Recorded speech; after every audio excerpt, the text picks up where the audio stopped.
Chemistry part 3 BSc third final year इकाई 5 प्रश्न 14 द्रव संगम विभव पर टिप्पणी लिखिए। मैं बहुत हारा जीवन में, और जब जब मैं हारा तब तब मैं अंदर से स्ट्रांग हुआ। और जिस दिन आप हारते हो ना, उस दिन आपको दुनिया की सच्चाई दिखनी शुरू हो जाती है। तब आपको दिख जाता है कौन रिश्तेदार अपना था, कौन दोस्त अपना था। सब दूर भागना शुरू कर देंगे आपसे। इसीलिए मैं बोलता हूँ, it's very important to sometimes lose in life but don't fail in life. आप हारोगे तो आपको असलियत दिख जाएगी, समाज की, दुनिया की, दोस्तों की, परिवार की, रिश्तों की। उत्तर ए रेडॉक्स इलेक्ट्रोड। यह इलेक्ट्रोड जिसमें एक ही धातु की दो विभिन्न संयोजकता वाले आयनों के विलयन में प्लैटिनम का तार डूबा रहता है। उदाहरणार्थ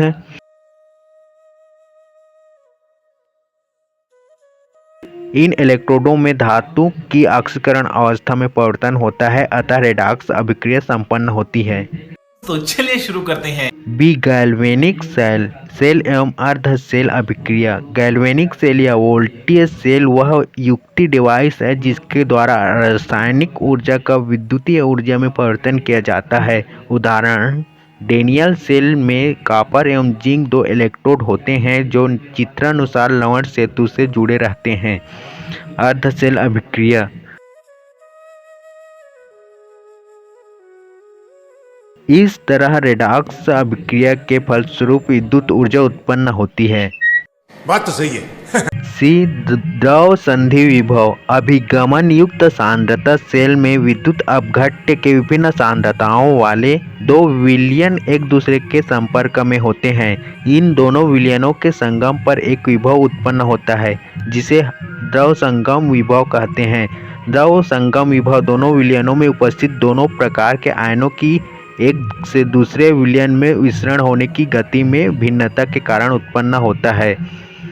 यदि दोनों इलेक्ट्रोड अलग अलग सांद्रता के HCl विलयन के संपर्क में हो तो सांद्रित विलयन में H+ तथा Cl- आयनों का तनु विलयन में विसरण होता है। चूंकि H+ आयनों की गति Cl- आयनों की अपेक्षा अधिक है, इसलिए सांद्रित विलयन से H+ आयन तीव्र गति से तनु विलयन में विकसित होकर उसे धनावेशित कर देते हैं तथा सांद्र विलयन Cl- आयनों की अधिक मात्रा के कारण ऋणावेशित हो जाता है।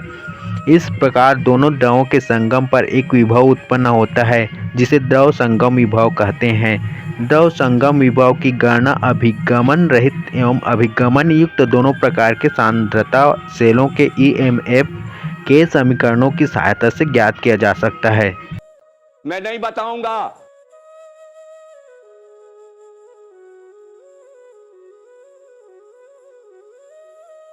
गजब बेइज्जती है। डी अधिवोल्टता ओवर वोल्टेज।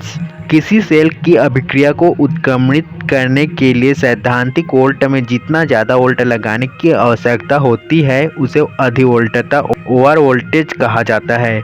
उदाहरणार्थ हाइड्रोजन अधिवोल्टता प्रेक्षित इलेक्ट्रोड विभव जिस पर H2 गैस वास्तव में उत्सर्जित होती है तथा उत्क्रमणीय हाइड्रोजन इलेक्ट्रोड के सैद्धांतिक विघटन विभव के मान का अंतर होता है।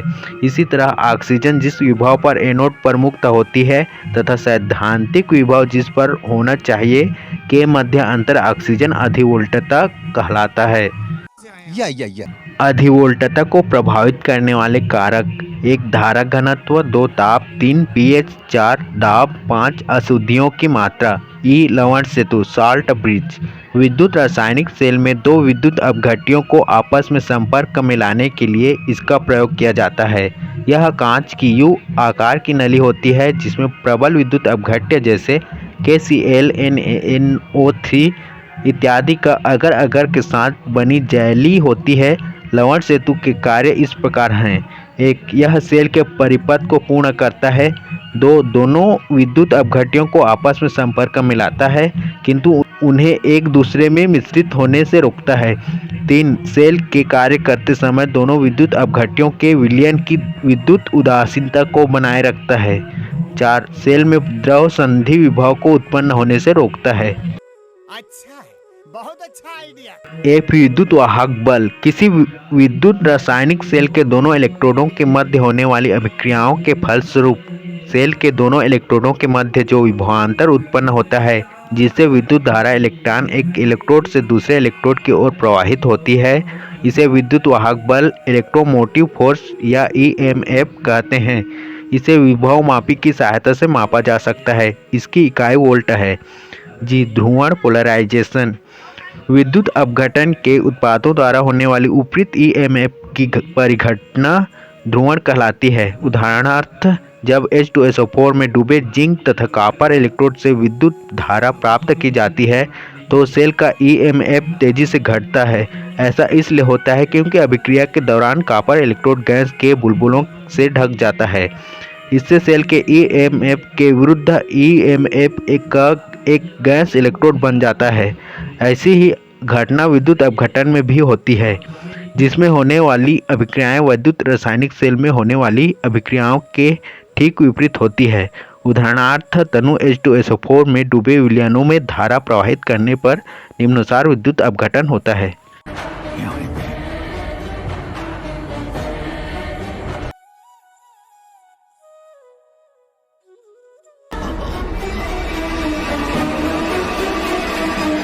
यदि बैटरी को हटाकर दोनों इलेक्ट्रोडों को धारामापी से जोड़ा जाए तो विदित होगा कि दोनों इलेक्ट्रोड के मध्य कुछ विद्युत धारा प्रवाहित होती है, जिसकी दिशा विद्युत अपघटन में होने वाले प्रवाह के विपरीत होती है। ऐसा इसलिए होता है क्योंकि विद्युत अपघटन में PT इलेक्ट्रोड H2 तथा O2 के बुलबुलों से ढक जाता है, जिससे गैस इलेक्ट्रोड बन जाते हैं, जिनका ईएमएफ सेल के ईएमएफ से विपरीत होता है। इस विपरीत ईएमएफ से ज़्यादा ईएमएफ लगाने पर ही विद्युत अपघटन संपन्न हो जाता है। हमारे यहाँ ऐसा ही होता है।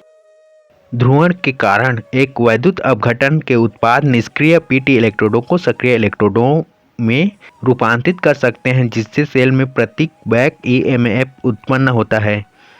2. विद्युत अपघटन के दौरान उत्पन्न मुक्त गैस सेल में विद्युत धारा के सामान्य प्रवाह में अवरोध उत्पन्न करती है, अतः सामान्य प्रवाह बनाए रखने के लिए उच्च बाहरी ईएमएफ की आवश्यकता होती है। 3. निरपेक्ष धातुएं भी एक सेल बना सकती है जो गैस इलेक्ट्रोड के विपरीत दिशा में कार्य करते हैं। ध्रुवण को कम करने या रोकने के लिए यांत्रिक विधि, रासायनिक विधि या विद्युत रासायनिक विधियों का उपयोग किया जा सकता है।